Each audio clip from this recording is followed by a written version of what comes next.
next is Patty. We already did. Phil. Phil Wilsey, excursions co-chair, hike leader, usually lead a 2 or 3 either alternate or regular midweek hikes. Also usually one of the instructors for leadership training, a mentor if anybody needs mentoring for co-leads. Be doing one on a week from Sunday after this. Also work as an info volunteer up north, do all sorts of stuff, trail work, leading. If anybody's looking for something else other than quarries, I'm leading a work body on the Quinnipiac Trail. Going to be digging some dig on there. Feel like a chain gang. Thanks for what you've been doing, Phil. I've been seeing you for years. All right, and then Randy.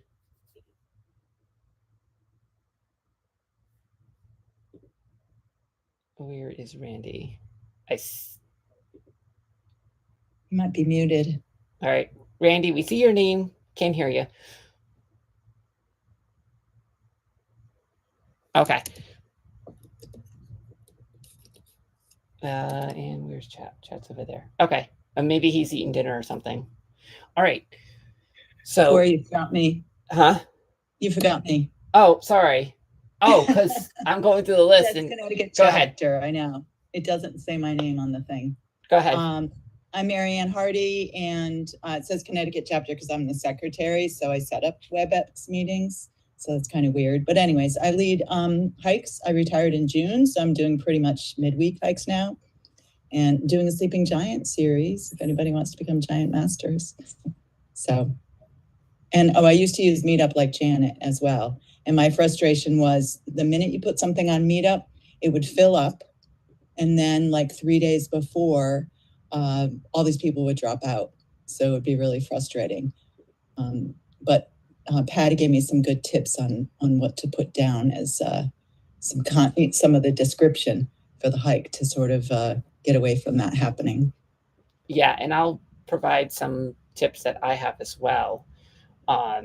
So, all right, I think now, and Randy, if you figure out your thing later, want to turn it on, please feel free. All right, so I'm trying to record this through YouTube. We'll see how it works, but I can always do it again.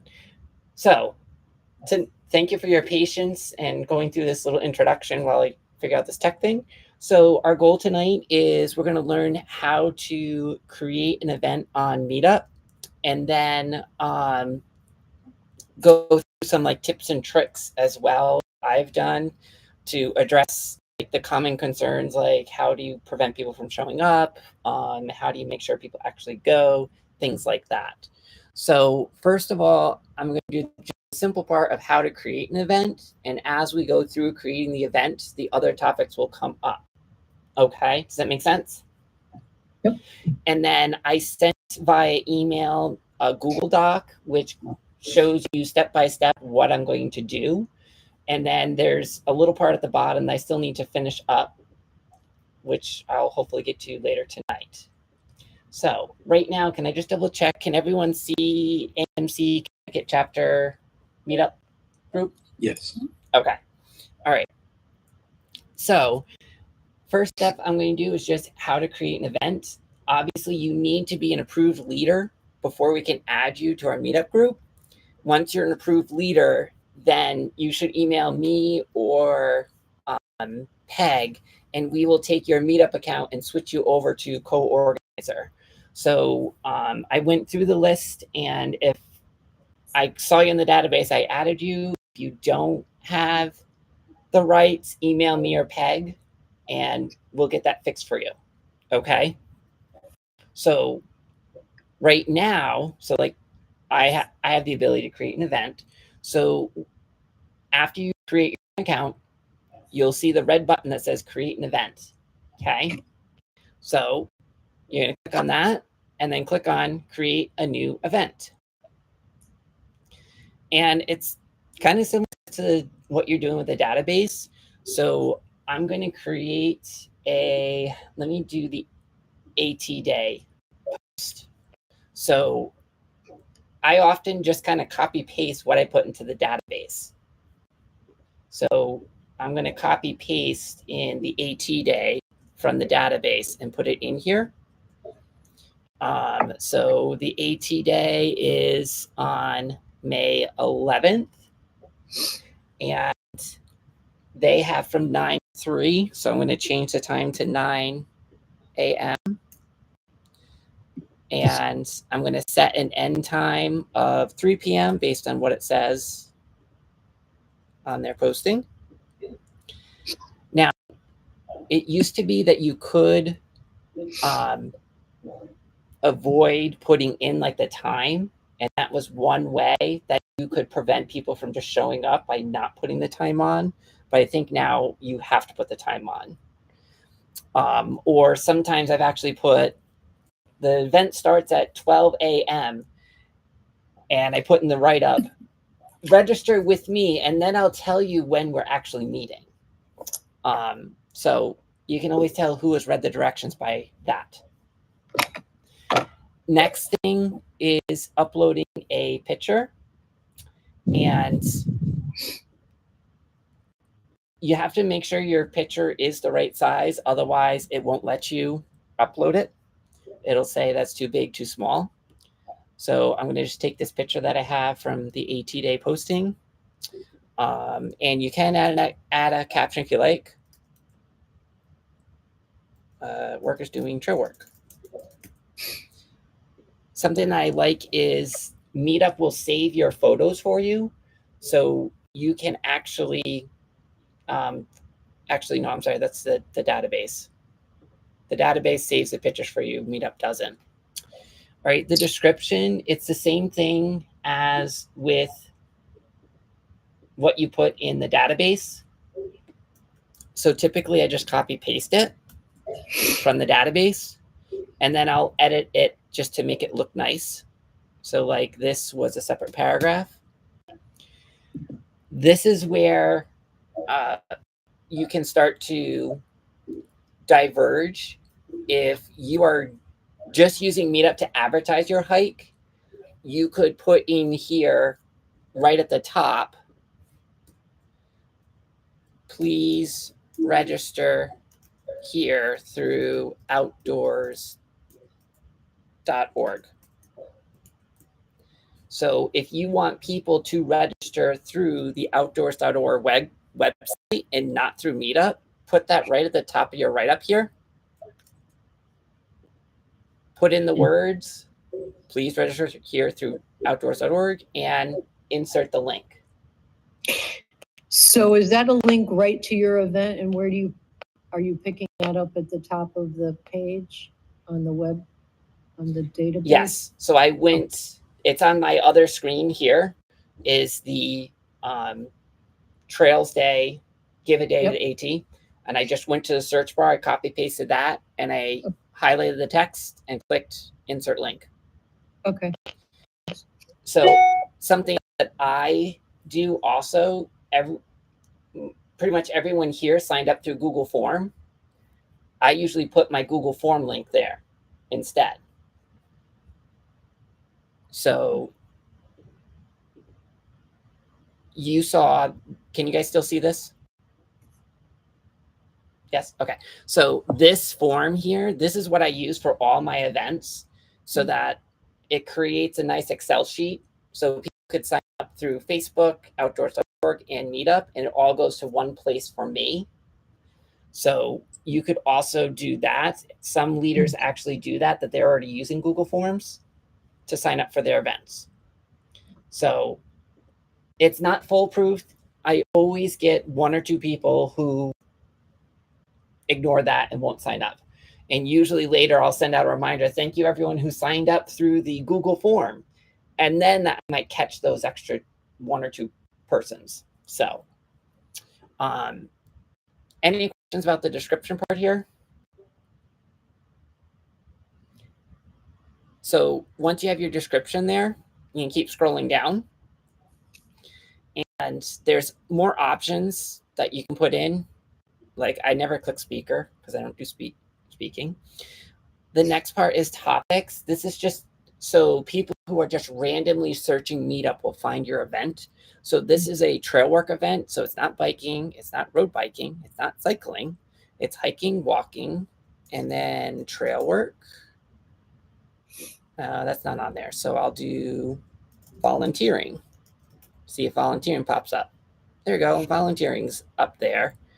This is conservation work. This is outdoors. You can click up to 5, and you don't have to click any of them if you don't want to, but I do recommend it. It does help people find it if they're looking for something to do. All right, next thing is the location. Again, this is a part where, like, if you really want to control your event, like you could say, people who contact me, I will give you the location of the event. If you're really worried about random people showing up, in all the times that I've used Meetup, I've only had 2 times where someone showed up that wasn't on any of my lists because they saw it on Meetup. So I haven't had that problem, but also I'm leading 20s and 30s and family activities. So people tend to shy away from it if they're not in that demographic. So here you can search for your venue of where it is. So like this says the canoe launch on Dugway Road. That's going to be, that might not be in their database, but let's see here. Falls Village Power Station is also in the write-up. So let me see if I can find that. We are not in Arizona. So let me go, I believe it is in Kent. Zooming in. Whoa. Okay, there it is. Falls River Bridge is right next to it. So let me put Falls River Bridge.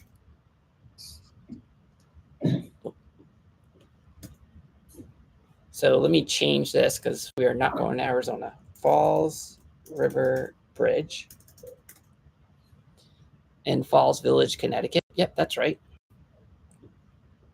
And then, so if you do a lot of events at popular places, the pin will drop it right in the right spot. In this case, he has it a little bit south of the river. I like to put the pin where we're going to be meeting, or if we're meeting at a place in one spot, but the parking lot's in a different spot, I'll put where you have to park your car is where the pin is. And I'll say in the write-up, we're meeting at the gate at the end of the field or something like that. So in this case, I'm just taking what's in the database, which says we're meeting right there. Okay. And then how to find us, you can put in like we're meeting by, like at Ragged Mountain, we're going to meet by 8. Or if like Sleeping Giant, we're going to meet by the dumpsters. Or look for my blue Subaru. Things like that, if you want to put that in there. So I'm going to leave it blank because this is a trails event and there's going to be a lot of people meeting there. So the next couple options are optional. I do like to put in that it is an outdoor or an indoor event. I at least do that for people who are concerned about COVID. However, I don't do anything else. Mask required, COVID vaccination, any of that. I don't put any of that stuff in. Okay. All right. And then you're going to scroll down. You do have the option to add a co-host if they're in. So like I could add Pam. This is let me add Deborah. So I could click them and add them other leaders who are in Meetup too, which is really cool. Then if your event is a paid event, you would check off that this is a paid event, and there's only one option there, but you would put in how much money it is. There is, when I did the event on Tuesday night for Fairfield County, I put in $12. So then it just showed up that this event cost $12. So, but I'm in this event for the trail work, it's free. All right, then it says choose at least one communications tool. So chat or comments. Chat creates like a chat group. Comments is someone just replies to the bottom of the event and you'll get an email alert, and then you can just go back into Meetup and reply to them. So I usually just use the comments feature because also if one person asks the question, probably 3 or 4 other people may be wondering the same thing. So I usually just do the comments. All right, then you have some optional settings here, and this is also kind of the important parts too, where you limit how many people can come. So your options are repeating the event if this is like a weekly event that you're doing, asking members a question. I'll come back to that, and I'm going to come back to these in a second. Attendee limit, allow guests, RSVP start and end time. So going back up, ask members a question. I like to use this sometimes if, like for the volunteer work, they have to fill out the national parks volunteer form. So I'll put it as a question. Do you go to this website and fill out this form? And so then it, reminds them, hey, I have to go do something else. Or I might put, did you register on outdoors.org for this event? Or, you can ask a couple of questions there. So like in this event, I'm going to put in the question, did you register on outdoors.org? Because that's a requirement for this event. Did you register through outdoors.org and the National Parks Service sites? So that then people, it's another kind of reminder to them that, hey, you still need to do 2 other things for this event. All right, next question, the attendee limit. This is really important. This is very helpful. So I usually like to set my attendee limit lower so that because I post on Meetup and on outdoors.org and everything, I usually get some people from Outdoors and some people from Meetup. So like if I'm having an event where I want 20 people, I might put on Meetup that I'm only going to allow 10 or 15 people. And then so that when it gets to 15, other people will be like, oh, it's already full, I can't go, for most people. So like the Ragged Mountain hike, right now I have 30 people registered between outdoors.org, Facebook, and Meetup. And the Meetup people have stopped signing up because it says it's full, it's at 15. So, but I have them registering through the Google form. So another thing you can do is if you want to force your people to do that, they have to register through outdoors.org. What I did was I would put the attendee limit as 1.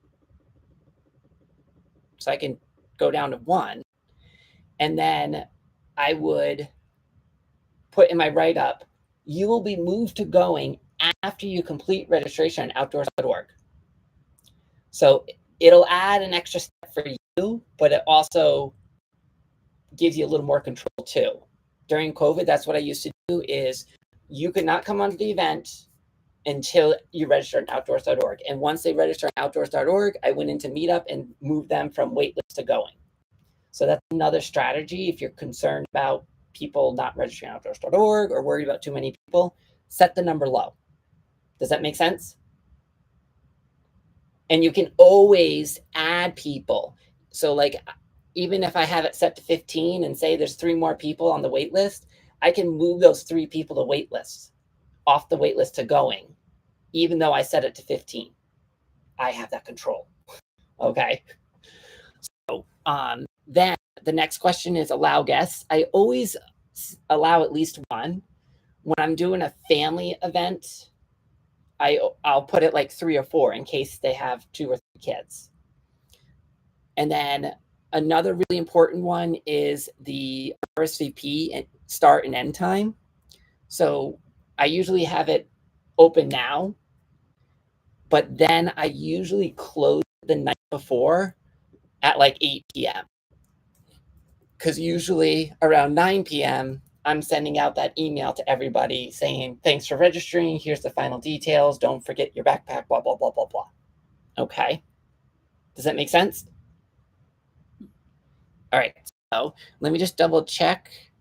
I I have that question. The attendee limits, I'm going to put it up at 20. Allow guests, I'll say they can bring up to 2 friends. One opening now, 1 day before. Does that look good? Any questions about that? So let me just do one more quick check. Just checking things. Saturday the 11th, 9 to 3. Got a pretty picture there. I also, please note, action required. So I need to make sure that this link actually works. So let me put that link in there.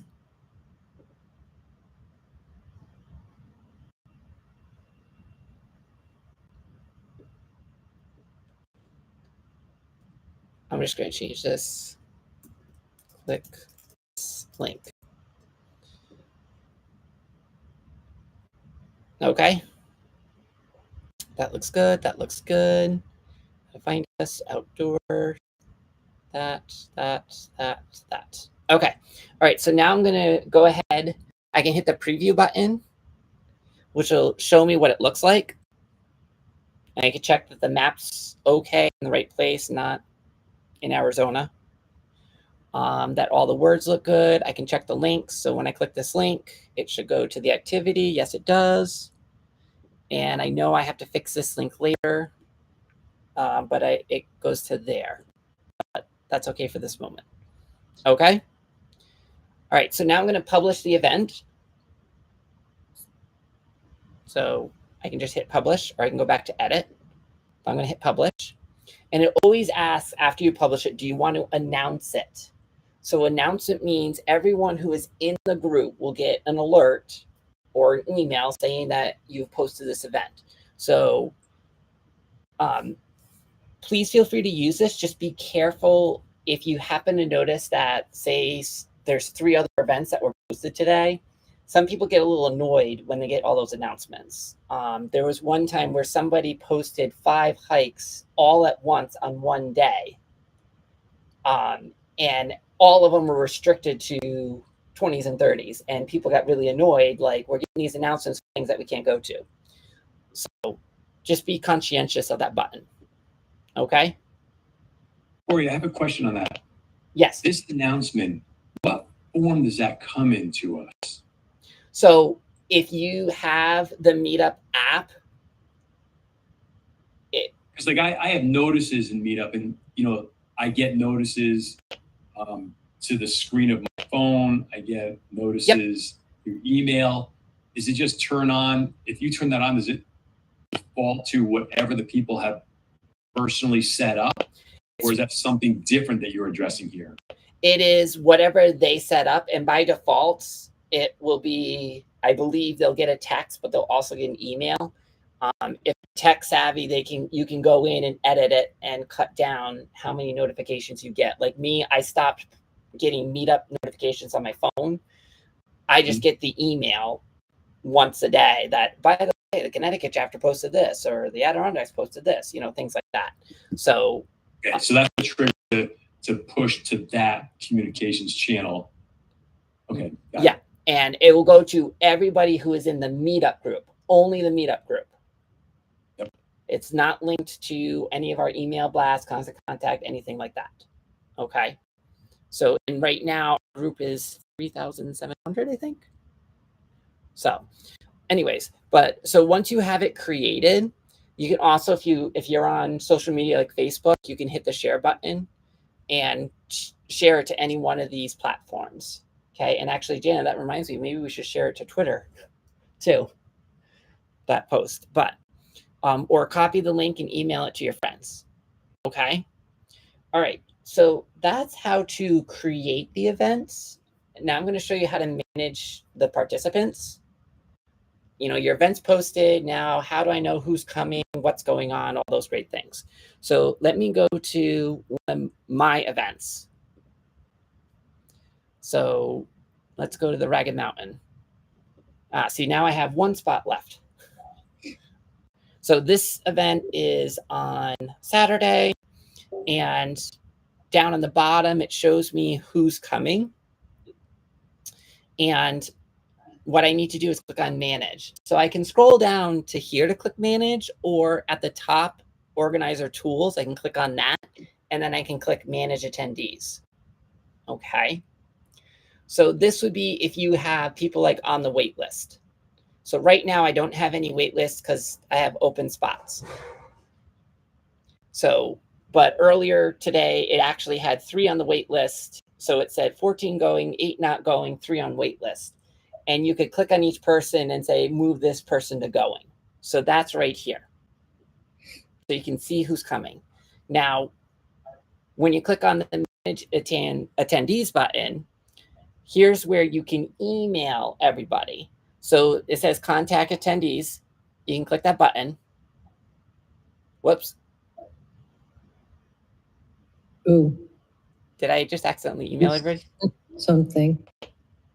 I think I accidentally. Dad, let me know if you just got an email from Ragged Mountain. All right. So I just sent an email for something else. But anyways, so here is where if you cancel the event, or you have to change the start location or update the start time, or you just want to say, hey, can't wait to see you tomorrow for this event. We're meeting here. I'm driving a blue car, blah, blah, blah. This is how you can email everybody who signed up. So you can, by default, it's already set up for the event, in this case, the Ragged Mountain, and it will email only those who have RSVP'd yes, or I can do no, those on the wait list. So it gives you all these options. So sometimes, like, if you're sending a thing about the event, afterwards, you could check those who said no and who were on the wait list too, and say, you know, we had this great hike. If you want to go to it, here's the information. So you have that option here too. So then you can type in your subject, like see you tomorrow, or reminder. Whoops. Like I do like to send a reminder the night before to help remind people, hey, you signed up. Please update your RSVP if you're not going. Oops, sorry. And then you put in your message, and then you hit submit. And then they will get an email. And then they can come back into Meetup and message you through Meetup. Deb, did you get an email or no? Okay, I think that's just left over because I sent everyone here a message for this event. So I think it's confused. Okay, so that's how to email everybody on your list. Let me go back and.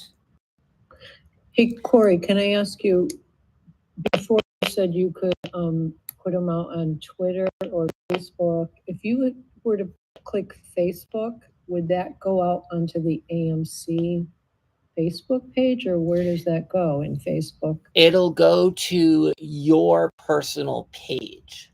Oh, okay. Because right now Meetup is not linked to our social media accounts, and I don't think we can link it to our social media accounts. I'd have to check on that. Okay. No, it would go to your account, and then you could share it to the group or other friends, things like that. Okay, thank you. So Corey, we actually still have a Connecticut AMC Twitter account. I deactivated my personal account because I do a lot of politics and it was getting crazy. So is there some way to connect to that, to the Connecticut AMC account? I'll have to look into that. But I think by default, usually those platforms, they go to whatever your personal account is. Again, I don't have one anymore. Yeah. So if you have the login for the Connecticut's Twitter account, then it would go to that account. I think you do need to be linked, because I never linked Facebook and Meetup, so it probably wouldn't go anywhere for me, just as an FYI. So I can look at that in a second. So my question is, when you have that option, that list of things to share, is one of the options to just get a link for the event, and then you could copy that link. And even if you're not officially linked your Meetup and Facebook together, you could copy and paste the link in your Facebook or in the AMC Facebook. Yes, so you can definitely, because that's usually what I do is I copy the link and then paste it into Facebook or other social media platform instead of hitting that link button, because sometimes depending on the platform, like they really want to connect your accounts. And I do like to try and keep some of my personal stuff separate from what I do publicly. I would agree with that. So I like to use the copy the link because I know my account information from Facebook is not syncing with Meetup, but that's a personal preference. So, Right. Okay. And then going to, all right, hey, I can go back to, why don't I do that right now? And then I'll come back to this. So let's take this event, the hike. You can see here that people have posted some questions. Oh, sorry, a tip. I like to add an hour or 2 hour buffer to the end time so that people don't get to, hey, it's 2 o'clock. You said we'd be back by now. So I've done that on purpose now because I had one time that someone got really pissed. But actually that person was actually holding us up.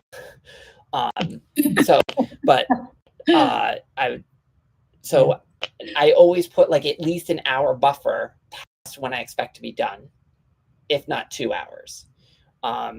So that's what that person was commenting about there. So I'm doing that button check real quick. Let me find that. Oh, it's down here, bottom right, share. So let's see what happens when I click Facebook.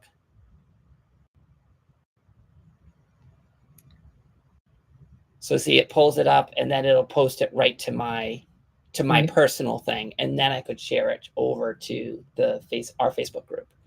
Okay. So, okay. So let me go back to now. Okay. Hey, it's the night before. How do I know who's coming without taking a screenshot? So in organizer tools, go back to manage attendees and click on manage attendees. And then you have download attendee details. So when you click that, it'll give you an Excel sheet of everyone who's coming on your event. Okay. So I'm going to open, just for security reasons, I need to open one I opened earlier where I blacked out everyone's phone numbers. But it'll give you an Excel sheet. Here we go.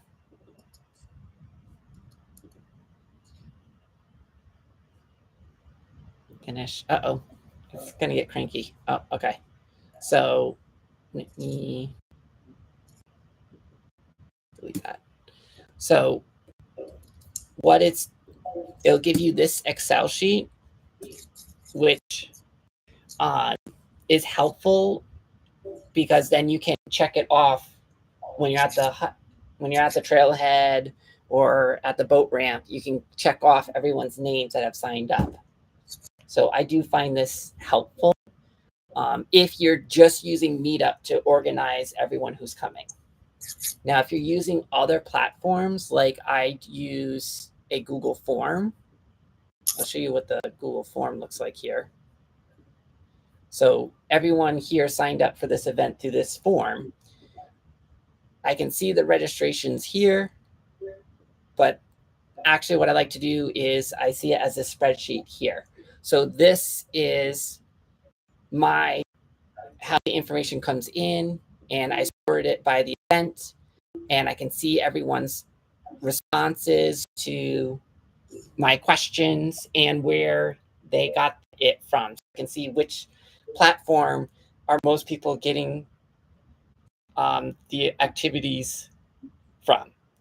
So like the Ragged Mountain here, I have other email, outdoor, friend, email, meetup. So I have everything for Ragged Mountain signed up there. So Corey, what about the AMC waiver? So in this case, what I've been doing is they have to sign the waiver at the trailhead. So in my email, I'll say, you will be signing a waiver at the trailhead. If you want to read it ahead of time, here it is. I have a link to the AMC website. Because no matter what, you always have to have people sign out that waiver no matter what. Yeah, so you bring sign-up sheets, just So, the old-fashioned. As of sign-up right now, sheets. yes. Now, with the new system, hopefully with the new Outdoors Connect, it'll be nice and easy that everyone has to sign up through Outdoors Connect. And because one of the features that they're working on is that when you RSVP for the event, you are acknowledging the waiver right then and there.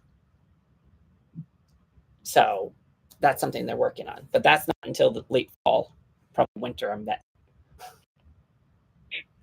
So, this is just a way that I do signups for my events, is using Google Forms, because I post on so many different platforms. Also, instead of 30 people emailing me, they just fill out that Google form, and then I can just email everybody at once. So that's why I like to use Google Forms to do my signups, because it cuts down on the number of emails and phone calls that I get personally. Does that make sense? Okay, so we've gone over how to create an event. We've gone over how to manage the event. Shared the Google Forms as a trick if you want to streamline things or cut down on people emailing or calling you. The other thing is, like, if you have to cancel the event, there is a cancel event button here, and everyone who signed up will get an alert that, hey, this event has been canceled. So that's really helpful, because it's less work for you. You don't have to go send an email out to the database or something like that, because if you're just using Meetup for your sign up, everyone will get the message. Regardless, you do have to go into the database and cancel your trip if you cancel a trip. And then also, if you say you have 15 people signed up and 4 people on the wait list, and you want to close RSVPs so no one else signs up, then you could hit that close RSVPs and it'll close the event. So people see that you can no longer sign up for this event. So that's another thing that you can do to help with controlling how many people show up. All right, so I think that's everything that I wanted to share with how to create an event. I think I kind of touched upon the big questions, like, how do you limit how many people are there? Well, pick your number and set it a little bit lower than what you want for full, so that then if 5 extra people show up, it's not a big deal. How do you make sure that they show up? Well, I recommend, what I have found works best for me is post your event 2 weeks or 3 weeks before. If you do any earlier than 3 weeks, you're going to get a bunch of people who sign up who then cancel. If you do less than a week, people are probably already busy. The sweet spot seems to be 2 weeks or 2.5 weeks for your event. And then usually, for me, with that, I might get 1 or 2 people who don't sign up, who sign up, who don't show. I typically get at least 1. They actually said in the Meetup AMC's paperwork, they actually anticipate 50% of the people who sign up won't show up, which I was like, I do really good then. So, and that's also why when I do a sign up, if I limit it to 10 people and say there's 12 people that sign up that are on my wait list, 2 more people on the wait list, I'll tell them to come, because usually there's at least 1 person who doesn't show up, then I'm still at the number that I can have on the hike. That makes sense?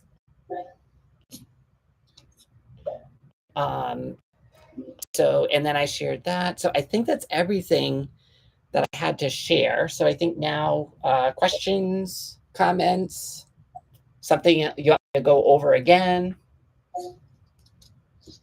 Yeah, Corey, this is Mark. I have a question. You mentioned that the Google form helps reduce the phone calls and emails to the hosts. How is this? What do you see the Google form providing? So, because I don't know, Mark, you're a leader in training, you said? I've taken training previously with AMC, but I haven't done the co-lead yet. So some people post their hike and then they'll say, email me to RSVP.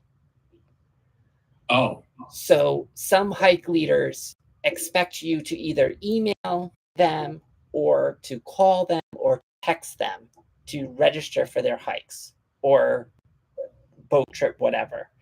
So I'm a really busy person, and also I don't want to fill up my email box with a whole bunch of emails. So by shunting people to the Google form, then I email them once, everybody, and if they reply back first with a question or whatever, it's in one email for that one event. Versus like for this event I'm doing Saturday, it's somewhere between 25 and 30 people. I don't want 25 to 30 emails in my box saying, hey, I want to come on your hike. Because then I have to remember, wait, who emailed me?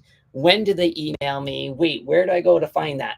With my system, everyone's in this Google form. I just sort it by the event. I copy paste the email addresses, put it into Google, and then email them.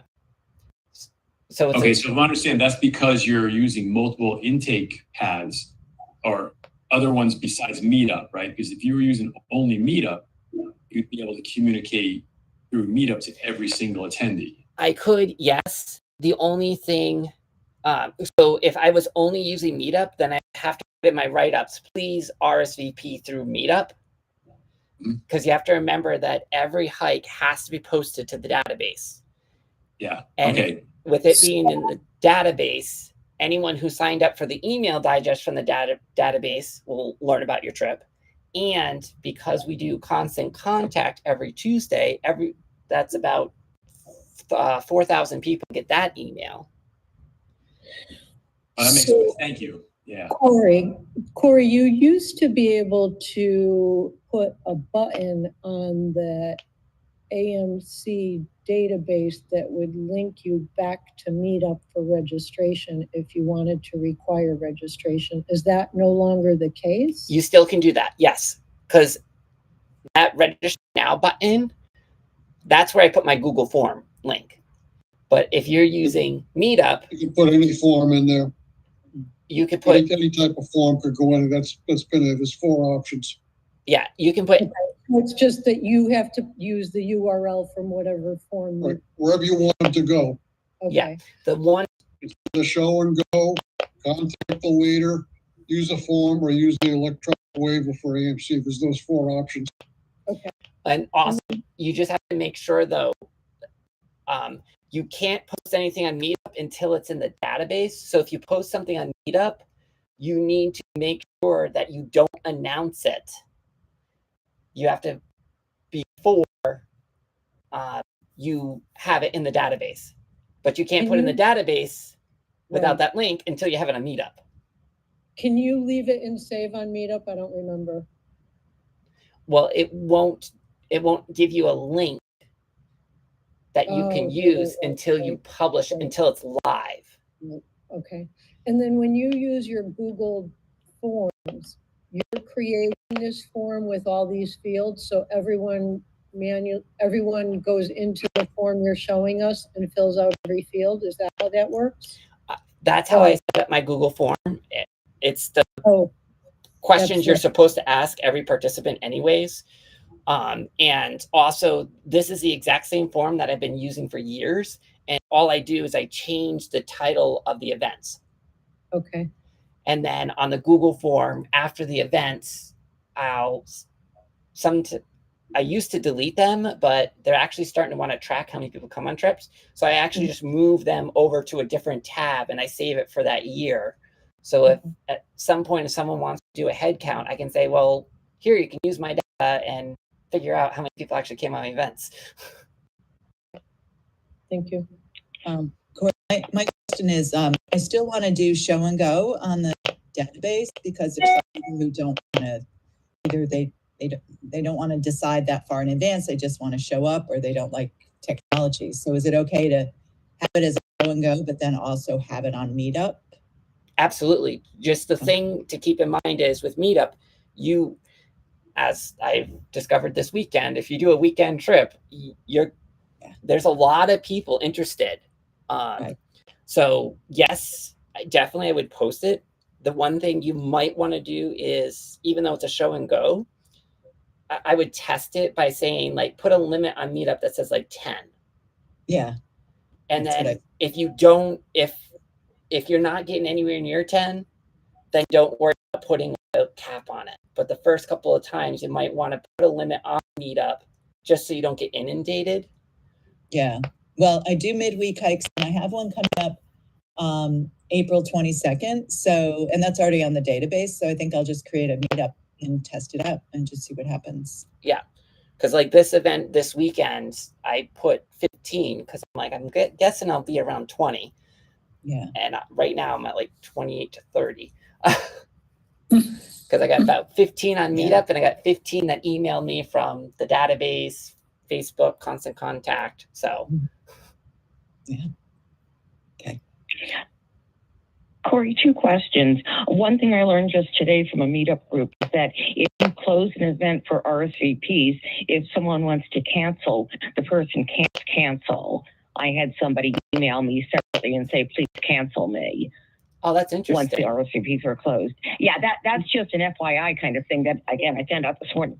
The second thing is that, so as far as posting hike goes, we still do the same system of sending a write-up to Shirley or Lee or Patty, and then also post it on me, or that we do. That is the current process. If you want to learn how to put the trips in yourself into the database, I can do another training on that.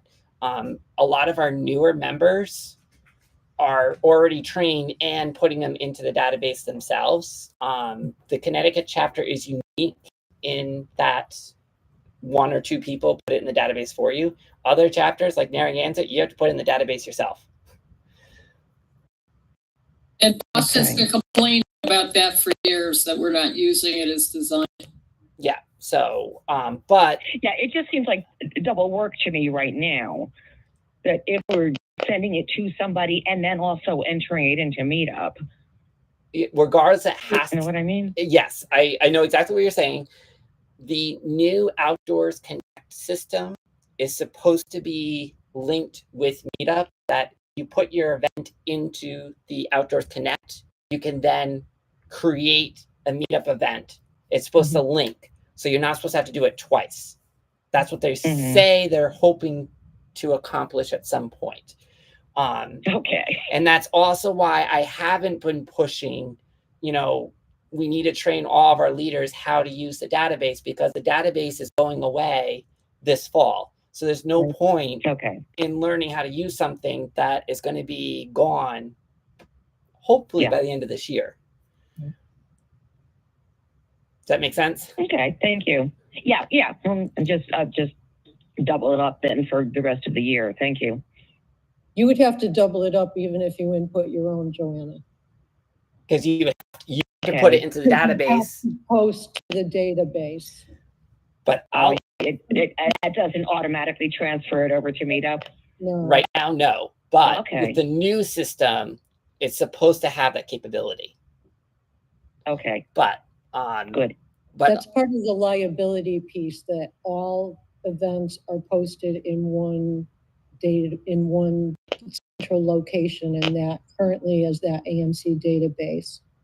That's the only way that you get the liability coverage. Some chapters, I think, as New York, New Jersey, was doing it just on Meetup. They were doing all kinds of stuff. Yeah, you're not covered. That's what you're doing. Yeah, that's your liability right there. If it's not in the database, you're on your own. Yep. So, which is a shock when somebody sues you. Like, oops. All right. So I think, I didn't get into it much. You do have the option that people can message you in Meetup as well. So like I'll get an email, someone sends me a message on Meetup. I can go to messages and then I can actually see whoever messaged me. And so you have event chats. If you turn on event chats for your event, it would show up here in this area. but usually I do comments, so that's why it's on the other page. But then when you go to direct messages, this is where you'll see that people directly message you. So like this person was asking, hey, you know, how fast is the hike going to be, whatever. So these are people who've contacted me previously for various hikes. So I do like the Meetup platform. It's just making it work with what we have to do with the AMC system. But I always get a lot of newcomers through Meetup who don't know what AMC is about. So it is a really great tool to use. And as long as you have a little trial and error, it's not perfect, but it is a great way to attract new people into our chapter, which is our goal this year, is to increase, you know, getting more people involved in our chapter. Thank you, Corey. So hopefully the recording worked. I'll find out in a little bit. I'll share that link out, and that Google Doc that I shared has the directions on pretty much everything I just went through. There's a couple things I have to edit on there, which I'll fix soon. I hope this was really helpful. And if you do not have organizer or organizer access, please just send me or Peg an email and we'll get you added. I just don't have full access to know who's an official leader in the database. So there's some people that signed up for this that I can't see in the database, but it just might be my permission, and it's not your fault. So, okay. Yeah, I have approval rights to the database, and I'm an organizer in Meetup. Oh, okay. I just haven't used it in a while because it was skewing the numbers that I actually got, because these, again, people would say I'm coming and then they'd be no shows. Yeah, and as I found that if you do 2 weeks before your event on Meetup, yeah, it's like 1 or 2 people. But if I do more than 2 weeks, it might be 5 or 6 people. So that 2-week window seems to work really well. You know, you can put in the database weeks in advance, who cares? But putting in Meetup, 2 weeks seems to be a sweet spot. Seems to be the sweet spot. That's a good tip. So do you go in? You can all. Go ahead. Sorry. No, I was going to say you can also go back in the organizer app and you can mark off each person who didn't go. Yes. So if you see that somebody's a chronic offender, it's an easy way to track who's likely not going to show up. If you do that, I would recommend you can do either didn't go or you can do no show. And no show shows up in red because there are chronic offenders, and that's an issue. And if you're doing, you don't do show and goes, you may want to know that versus didn't go. Yeah, you can actually click on people and look more into their information. Yeah. I haven't done that, saying if people showed up or not, but I'll look for that information. Like if I have a lot of people coming, I'll go through that information to decide, okay, I've got 5 people on here that are chronic no-showers, and I can have 10, but I have 15, 5 on a wait list. I'll let those 5 on, you know, and it usually works out. So like this event here is the largest event I think I've ever done. And it's a lot of people, both from our chapter communication tools and Meetup. So I once had 60 people show up for a hike. Oh my God. Way too many. Yeah. So, and by doing this Google form or making them go to Outdoors Connect, that also helps balance out. Because if someone takes the time to fill out the Google form, they're probably showing up. So do you go back in though, like the night before, to check Meetup to see did people drop out? Yeah, so I'll cross-reference who's on Meetup with my Google form. Okay. Usually I only have 5 to 8 people signed up because I'm doing 20s and 30s or family activities. This is an open hike. So this is meant for any age group. So, but I'm cross-referencing. I went through and put the names of the people who are on Meetup who didn't sign up on the Google form, and I'm using Google form as my head count. Okay. And because then on Saturday morning, I'll print out my Google form because everyone who signed up is in one location. And I'll use that as my checklist at the trailhead. Actually, Justin, who's a staff member, told us during a recent meeting, he just ignores the people who said they're coming by Meetup and assumes they're not coming, and just counts the people that signed up in the activity database. Well, and that's my Google form, the people who really sign up the Google form are pretty reliable. And also when I email them, they will usually say, oh, shoot, no, I'm not coming. Or they'll email me in the morning, oh, no, I'm sorry, I'm not coming now. But yes. What often happens with Meetup is it's sort of a game. People jump on because spots fill up quickly, and often they don't know what they're going to be doing if they really can attend that far in advance. Some leaders post things out like weeks or months in advance. Yeah. And so there's a whole bunch of people that pop on, but sometimes, I signed up to go on a hike with someone based on, I like all the people, they all have my pace. Well, by the time the hike rolled around, other than the leader and myself, the whole makeup of the group had changed. All the original people dropped and all the waitlisted people were managed to get on. So things can change pretty quickly on Meetup. And that's why I like to do the 2 weeks.